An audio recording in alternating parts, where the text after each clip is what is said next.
শুরু করিতেছি মহান আল্লাহর নামে, যিনি পরম করুণাময় এবং অত্যন্ত দয়ালু। মাননীয় শিক্ষামন্ত্রী, আপনারে তো শিক্ষা দেওয়ার কিছু নাই, কারণ আপনি সারা বাংলাদেশের মানুষকে শিক্ষা দিবেন, এই জন্যই আপনি মাননীয় শিক্ষামন্ত্রী। মাননীয় শিক্ষামন্ত্রী, আজকে আমি কোনো অভিযোগ নিয়ে আসি নাই, আজকে আসছি আপনাকে একটু অনুরোধ করতে। মাননীয় শিক্ষামন্ত্রী, আজকের প্রথম আলোর রিপোর্ট অনুযায়ী দেখলাম মাননীয় শিক্ষামন্ত্রী, আপনি আপনার এলাকার সেলিম চেয়ারম্যান, যাকে কিছুদিন আগে আপনি বলেছেন যে সেলিম খানের সাথে আপনার শুধু নরমাল সম্পর্ক আছে, রাজনৈতিক সম্পর্ক, যে সরকারের প্রায় এই 20 গুণ জায়গার দাম বাড়িয়ে সরকারের কাছ থেকে এই যে আপনাদের যে ইউনিভার্সিটি করার জন্য সরকারের কাছ থেকে দাম বাড়ে প্রায় 300-400 কোটি টাকা মেরে দেওয়ার একটা মানে চান্সে সে ছিল। যাই হোক, প্রশাসনের কারণে সে এখন পর্যন্ত এটা কাজটা করতে পারে নাই। আজকে আরেকটা জিনিস দেখে মাননীয় শিক্ষামন্ত্রী আপনাকে একটা অনুরোধ করতে চাই। মাননীয় শিক্ষামন্ত্রী, আপনার এই রিপোর্টে দেখলাম আপনি এই পর্যন্ত 4-5 বছরে আপনি ডিও লেটার দিচ্ছেন এই সেলিম চেয়ারম্যান, তার ভাই এবং তার ছেলের যে কোম্পানি, এদেরকে কাজ দেওয়ার জন্য এই 15টা ডিও লেটার দিচ্ছেন মাননীয় শিক্ষামন্ত্রী। মানে এরা যেন কাজ পায়, ঠিক আছে, নাব্যতা বজায় রাখার জন্য আপনার মনে হয়েছে যে এরা কাজ পাইলে নাব্যতা বজায় থাকবে যদি এরা বালু তুলে। কিন্তু 15টা চিঠি দিয়ে এদেরকে কাজ দিয়ে এই যে রিপোর্টগুলো আসছে মাননীয় শিক্ষামন্ত্রী, নির্বিচারে বালু তোলায় পরিবেশ ও জীব বৈচিত্র্য বিপর্যস্ত, রাত দিন 2 শতাধিক ট্রেজারে চলে বালু উত্তোলন, আর 8 বছরে প্রায় 2800 কোটি টাকা পকেটে চলে গেছে হচ্ছে গিয়ে সেলিম খানের এই রিপোর্ট অনুযায়ী।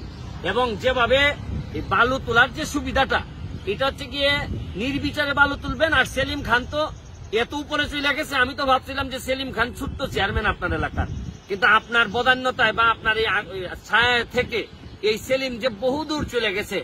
2800 কোটি টাকা যদি তার পকেটে গিয়ে থাকে বালুর মারফতি, তাহলে এখন আমি আপনারে যে অনুরোধ করব যে সেলিম সাহেব একটা জিনিস বলেন যে, হে সেলিম, তোমারে 15টা ডিও দিছি, এখন আপাতত একটা রিকোয়েস্ট করতেছি সেলিম, একটা ডিও লেটার দিয়ে রিকোয়েস্ট করতেছি যে তুমি বালু নিছো, এখন চাঁদপুরটারে নিয়ে যাইও না।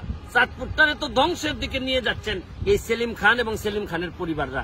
দেখেন, আপনি আশ্চর্য হবেন যে এই সেলিম খান 2800 কোটি টাকা যদি শুধু বালু থেকে বানাইতে পারে, আবার আপনি বলছেন যে সেলিম খান আওয়ামী লীগের লোক, এই জন্য আপনি যোগাযোগ রাখতেছেন।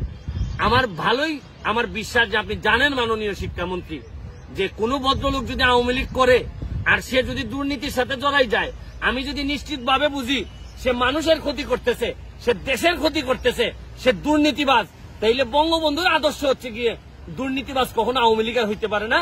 এবং দুর্নীতি করলে সে আদর্শটারে ব্যবহার করতেছে, সে তার ব্যক্তিগত সুবিধার জন্য সে আওয়ামী লীগের ভালো চায় অথবা সে দেশের ভালো চায়, এই কোনো কাজ না, বা বঙ্গবন্ধুরে ভালোবাসে এটা না। এই সেলিম খান, আপনিও তো জানেন, সে আগে জাতীয় পার্টি করত, জাতীয় পার্টি থেকে আইসা এখন আওয়ামী লীগের নামধারী হয়েছে। আর আপনি আওয়ামী লীগে করে এই কারণে আপনি বলে দিলেন আপনার কনস্টিটিউয়েন্সিতে আপনি 15টা ডিও লেটার দিলেন। আমার আর কোনো কিছু বলার নাই। মাননীয় শিক্ষামন্ত্রী, আপনি সেলিম রে দরকার হলে আনারকলি দিয়ে দেন, তারপর চাঁদপুরটা দিয়ে দিয়েন না, কারণ চাঁদপুরের মানুষও তো এখানে বেঁচে থাকতে হবে। যদি এই রিপোর্ট অনুযায়ী দেখলাম যে এইভাবে বালু তোলার কারণে 3 থেকে 4 জায়গা যে শহর রক্ষাবাদ চাঁদপুর, এটা দেবে গেছে, তারপরও শহরটাকে ধ্বংস করতে দিবেন, এক সেলিম খানের কাছে সব দিয়ে দিবেন। শুনেন মাননীয় মন্ত্রী, শুধু এইভাবে শুদ্ধভাবে সুন্দর সুন্দর কথা বললেই হবে না মাননীয় মন্ত্রী। এখন তো বহুদূর চলে গেছে বাংলাদেশ এখন তরুণরা আপনাকে প্রশ্ন করতে শিখছে। আমার মতো সামান্য একজন লোক আপনারা দাঁড়ায় লাইভে বলছি যে আপনি গত লাইভে আমি বলছি যে সেই মনিউ অ্যান্ড সেই মনিউর ফ্যামিলি, আমি তো বারবার বলার চেষ্টা করতেছি যে এখন আমরা প্রতিবাদ করতে শিখছি। শুধু এই কথা আর এই কথা বলে এখন আর বুঝাইতে পারবেন না। এখন সময় আছে মাননীয় শিক্ষামন্ত্রী, 15টা ডিও দিচ্ছেন তারে বালুর কাজ পাইয়ে দেওয়ার জন্য, এইবার অন্তত একটা রিকোয়েস্ট তারে করেন যে সেলিম, তুমি আর যাই করো আমার চাঁদপুরটারে নষ্ট করে দিও না, কারণ চাঁদপুরে হয়তো একদিন আপনি হয়তো থাকবেন না, কিন্তু চাঁদপুরের বহু মানুষের ভাগ্য নিয়ে খেলাধুলা হচ্ছে, এবং এটা থেকে বাঁচান। যদিও আমি চাঁদপুরে যাব না, আমার চাঁদপুরে বাড়ি না, কিন্তু আমার কাছে মনে হয়েছে কারণ চাঁদপুরের কোন লোকের এই সেলিম খানের বিরুদ্ধে কথা বলার মতো সাহস নাই।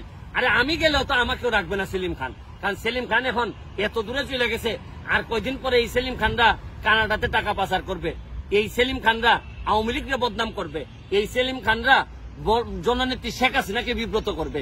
এই জন্যই বলি, আমাদের নেত্রীকে বিব্রত করার আগে আপনি একটু সংযত হয়ে তারে একটু কন্ট্রোল করার চেষ্টা করেন। তবে আমি জানি না যার পকেটে 2800 কোটি টাকা থাকে সে আপনার কথা কতটুকু শুনবে জানি না, তারপরে আপনার প্রতি আমার একটা অনুরোধ, যদি নাও শুনে তার মাথার উপর থেকে ছায়াটা সরান, নাইলে এই সেলিম একদিন আমাদের জন্য বিভীষিকাময় হয়ে উঠবে পুরা দেশের জন্য। এইভাবেই তো বহু সেলিম বাংলাদেশে এখন রাজত্ব করতেছে। ভালো থাকবেন।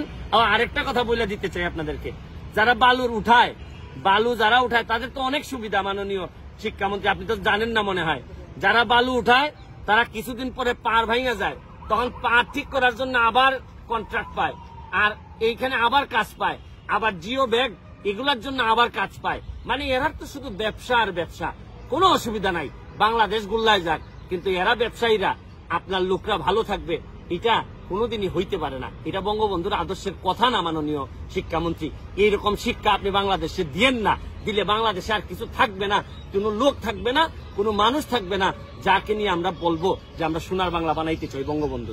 ভালো থাকেন, সুস্থ থাকেন।